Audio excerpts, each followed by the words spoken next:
Dua balita tewas tertimpa bongkahan dinding yang roboh di Bandung, Jawa Barat.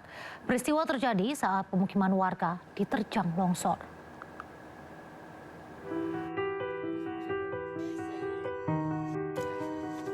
Aldi Arfari, bayi berusia 3 bulan dan kakak perempuannya Rere Revania berusia 5 tahun tewas akibat tertimpa reruntuhan tembok bagian dapur rumah kontrakannya yang diterjang longsor di Desa Tribakti Mulia, Kecamatan Pengalengan, Kabupaten Bandung. Warga mengevakuasi satu korban dengan kondisi meninggal, sementara korban lain meninggal saat menuju rumah sakit. Longsor terjadi setelah kawasan tersebut diguyur hujan deras. Isak tangis kedua orang tua pecah saat Bupati Bandung Dadang Supriyana datang dan mengucapkan bela sungkawa. Ia juga meminta kepala desa untuk membangunkan rumah bagi orang tua korban. Sementara 6 kepala keluarga terdampak lainnya akan dibiayai kontrakan selama 3 bulan. Mengimbau kepada warga sekitar melalui Pak Kades dan Kalak BPBD yang tentunya bagi lokasi yang rawan bencana, terutama area tadi ada sekitar 6 rumah, jadi diminta untuk sementara pindah atau evakuasi terlebih dahulu. Nanti kita akan berikan untuk kontrak selama 3 bulan. Desa Tribakti Mulia merupakan daerah kawasan perbukitan dan rawan longsor. Warga diimbau tetap waspada. Dari Kabupaten Bandung, Jawa Barat, Safat Andrawan, iNews melaporkan. Kembali di Sindo malam, angin puting beliung disertai hujan lebat menerjang Mojokerto. Puluhan rumah dan satu pondok pesantren rusak.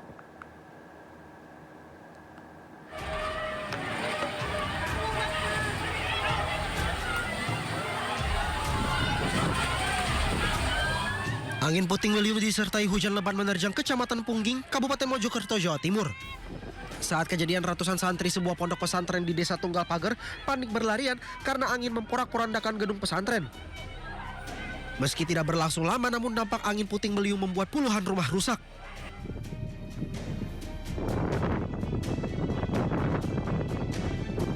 Dampak kerusakan terjadi di 3 desa, yakni Desa Balongmasin, Desa Jamun Tegal, dan Tunggal Pager. Dari total pendataan terdapat 30 rumah rusak. Usai kejadian, petugas BPBD Kabupaten Mojokerto dan para relawan dikerahkan ke lokasi untuk membersihkan dampak angin puting beliung. Dari data di BMKG Jawa Timur, cuaca buruk disertai angin masih akan terjadi di Kabupaten Mojokerto dan warga diminta untuk waspada. Dari Kabupaten Mojokerto, Jawa Timur, Solahuddin, iNews melaporkan. Pemirsa, hujan deras disertai angin kencang menerjang Kabupaten Maros, Sulawesi Selatan. Seorang bocah berusia 5 tahun terbawa angin kencang.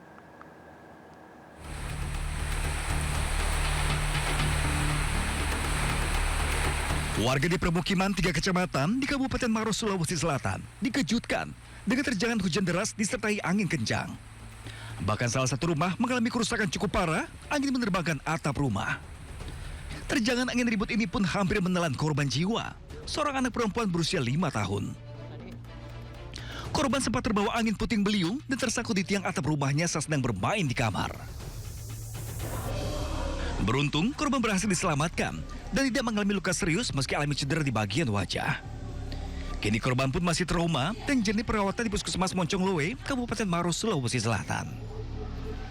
Dia main-main di bawah, datang angin. Pada saat itu angin kencang, atap ini sudah terlempar. Kita sudah panik semua, cari ini si anak. Padahal jadi kita sudah lari ke depan, cari kemana-mana. Akhirnya kita pulang, sudah dilihat di atas di atap. Oh, di atap. Oh, artinya sempat hilang ya Pak? Iya, awalnya. Oh, sampai bisa ditahu yang ada di atas? Bagaimana? Dia minta tolong. Terjangan angin ribut juga menyebabkan kerusakan pada 15 rumah warga, bahkan sejumlah atap rumah berterbangan dan rusak parah. Rumah-rumah tersebut tersebar di 3 kecamatan, yakni Kecamatan Moncongloe, Turikale, dan Kecamatan Lau. Namun kerusakan terparah terjadi di Kecamatan Moncongloe dengan 10 rumah alami kerusakan pada atap. Memang kencang angin ya Pak? Ya, terputar memang angin tadi. Ya, terus? Makanya tadi ini sebenarnya harus pakai pohon kalau memang daerah sini karena belum ada bangunan. Oh, ada berapa rumah Pak di sini yang terdampak dari angin kencang ini Pak? Kalau dihitung ini sekitar 7. 7 ya Pak? Ya. Oh, itu angin kencangnya berlangsung berapa lama Pak? Sebenarnya enggak lama, tapi kencang. Kencang sebelum memang. Hujan. Oh. Petugas BPBD Maros masih mendata dampak kerusakan sekaligus menyalurkan bantuan darurat kepada warga terdampak. Masyarakat diimbau untuk waspada terhadap potensi cuaca ekstrim. Dari Kabupaten Maros, Sulawesi Selatan, Wahyu Ruslan, iNews melaporkan. Tak terima diputus cintanya oleh sang kekasih, seorang pria nekat menculik anak mantan kekasihnya. Pelaku ditangkap saat akan kabur ke wilayah Bandung, Jawa Barat.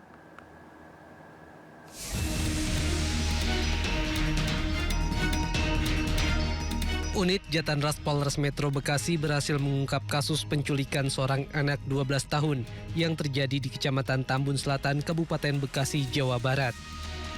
Kejadian bermula saat korban hendak membeli 4 buah tabung gas LPG di sebuah warung yang tak jauh dari rumahnya. Namun korban tak kunjung kembali ke rumah, membuat ibu dari korban membuat laporan ke Mapolres Metro Bekasi. Dari hasil penyelidikan, unit Jatanras menemukan titik keberadaan korban yang ternyata dibawa kabur oleh kekasih dari ibu korban. Motif pelaku menculik korban lantaran kesal dan tak terima cintanya diputus oleh ibu korban. Kemudian korban membeli 4 gas LPG. Setelah itu korban mengantarkan 2 gas LPG terlebih dahulu dari warung tersebut kembali ke rumah. Setelah diantarkan 2, kembali lagi korban ke warung tersebut untuk mengambil 2 tabung gas LPG yang tersisa. Namun setelah mengambil 2 yang tersisa, korban tidak kembali ke rumah. Namun di perjalanan bertemu dengan pelaku atau terduga. Dan pelaku tersebut menghampiri korban dan mengajak korban untuk ikut bersama dengan pelaku. Karena awalnya korban merasa takut, akhirnya korban mau dan mengikuti ajakan dari pelaku tersebut. Atas perbuatannya, pelaku terancam hukuman maksimal 15 tahun penjara. Pemirsa, Propam Polri tengah memeriksa oknum anggota Polsek Cilandak dalam kasus dugaan rekayasa BAP kasus penganiayaan menjadi narkoba. Terlampir barang-barang narkoba di BAP saya tadi. Ini kertas bokahnya, Bang? Bukan, soalnya saya nggak bisa kayak begitu. Saya punya relasi juga. Kasus ini mencuat usai video viral di media sosial di mana seorang warga diduga sebagai pelapor terlihat menegur 2 anggota polisi yang tengah berjaga. Pelapor menyoroti kejanggalan dalam isi laporan yang akan ditandatanganinya. Pelapor menilai berita acara pemeriksaan yang disodorkan tidak sesuai dengan hasil klarifikasi awal terkait dugaan penganiayaan yang dialami terlapor. Dalam keterangan disebutkan tertulis timbangan narkoba dalam BAP. Padahal barang tersebut tidak ada keterkaitan dengan laporan penganiayaan. Saya punya relasi juga ke Kapolres loh. Nggak boleh kayak begitu. Melakukan langkah-langkah tentang kejadian yang ada di Polsek Cilandak. Ya, langkah-langkah kita yang pertama kita menurunkan dari tim Propam Polres Metro Jakarta Selatan. Ya, yang kedua juga kita dari pihak Propam akan memanggil, mengklarifikasi ya yang melaporkan itu. Kemudian dari pihak Polsek juga terus akan melakukan langkah-langkah proses ya yang memang ini nanti akan kita lanjutkan terus. Mereka sudah dilakukan pemanggilan dan sudah dilakukan pemeriksaan untuk diminta